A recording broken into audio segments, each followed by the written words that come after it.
தனித்துவம் வாய்ந்தது தான்.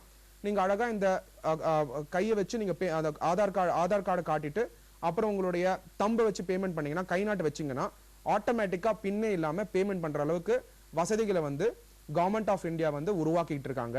ஸோ அதனால இந்த யூபிஐயா இருக்கட்டும், ஸ்மார்ட் போன் வழியா நீங்க பேமெண்ட் பண்றது, யூஎஸ்எஸ்டி அதாவது பட்டன் போன் வழியா நீங்க பேமெண்ட் பண்றதா இருக்கட்டும், ஃபீச்சர் போன் வழியா நீங்க பேமெண்ட் பண்றதா இருக்கட்டும், மூணாவது debit card, credit card, prepaid card இருக்கட்டும், இல்லாட்டி ஆதார் எனேபிள்டு பேமெண்ட் சிஸ்டமா இருக்கட்டும், இது எல்லாமே வந்து சுலபமா யூஸ் பண்ண வேண்டியதுதான். அடுத்த கேள்வி என்ன கேட்பாங்கன்னா மக்கள், இது வந்து ஒரு புது டெக்னாலஜி ஆச்சு சார், எப்படி வந்து நான் பழகிறது அப்படின்னு சொல்லிட்டு. இன்னைக்கு பாத்தீங்கன்னா முக்காவாசி பேர் வந்து ஃபேஸ்புக்ல இருக்காங்க, ஈவன் கிராமத்துல கூட ஃபேஸ்புக்ல இருக்காங்க, வாட்ஸ்அப்லாம் யூஸ் பண்றாங்க.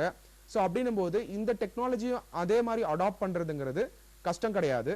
ஸோ மக்களுக்கு என்ன அட்வைஸ்னா, ஃபர்ஸ்ட் டெக்னாலஜியை அப்சர்வ் பண்ணுங்க. உங்களுடைய கிராமத்திலேயே வந்து ஒரு 4 பேர் வச்சிருக்காங்கன்னா அவங்க எப்படி அதை யூஸ் பண்றாங்கன்றதை கேளுங்க.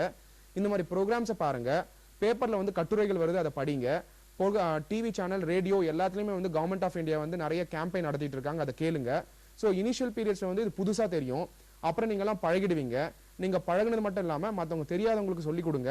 ஸோ இந்த மாதிரி பண்ணும்போது எப்படி வந்து ஒரு 15 வருஷத்துக்கு முன்னாடி மொபைல் யூஸ் பண்றது கஷ்டமா நம்ம நினைச்சோமோ, அதுக்கப்புறம் எப்படி மொபைலை பழகி இன்னைக்கு வந்து ஸ்மார்ட் போன் யூஸ் பண்ற அளவுக்கு நம்ம வளர்ந்துருக்கோமோ, அதே மாதிரி ரொக்கமில்லா பரிவர்த்தனையும் சாத்தியம்தான்.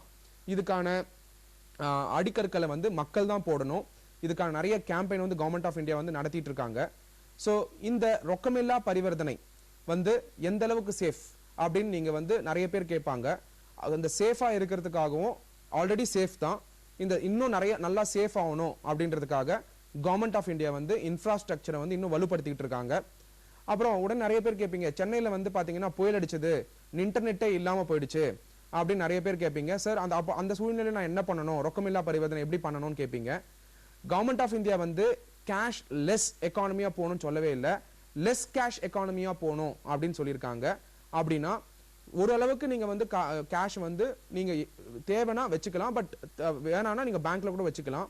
ஸோ இந்த மாதிரி ஒரு டிசாஸ்டர் மேனேஜ்மெண்ட் வந்து டிசாஸ்டர் ஆச்சுன்னா, ஸோ இது வந்து ஒரு எக்ஸெப்ஷனல் சுச்சுவேஷன் தான், எல்லா வாட்டியும் நடந்துட்டு இருக்காது. ஸோ இந்த மாதிரியான டிசாஸ்டர் வந்தாலும் அதுக்கான தக்க செயல்பாடுகள் வந்து கவர்மெண்ட் ஆஃப் இந்தியா எப்படி எடுக்கணுன்றதை ஆராய்ச்சி பண்ணி உங்களுக்கு நல்லது கொடுக்கணுன்றதுக்காக செஞ்சுட்டு இருக்காங்க. ஸோ அதனால வந்து உங்க பணமாகப்பட்டது உங்க பேங்க்ல இருந்ததுன்னா உங்களுக்கு சேஃப். ரெண்டாவது வந்து பாத்தீங்கன்னா நாட்டுக்கு வந்து கணக்கு கொடுக்குறாங்க எல்லாருமே பேங்க் அக்கௌண்ட்ல இருக்கிறதுனால. மூணாவது வந்து பாத்தீங்கன்னா டாக்ஸ் பேமெண்ட் வந்து ஒழுங்கா நடக்கும். நாலாவது இன்னைக்கு முக்கியமான விஷயம் என்னன்னா, ஒரு குறு சிறு தொழில் பண்றவங்களுக்கு லோன் வந்து கிடைக்கிறது கஷ்டமா இருக்கு.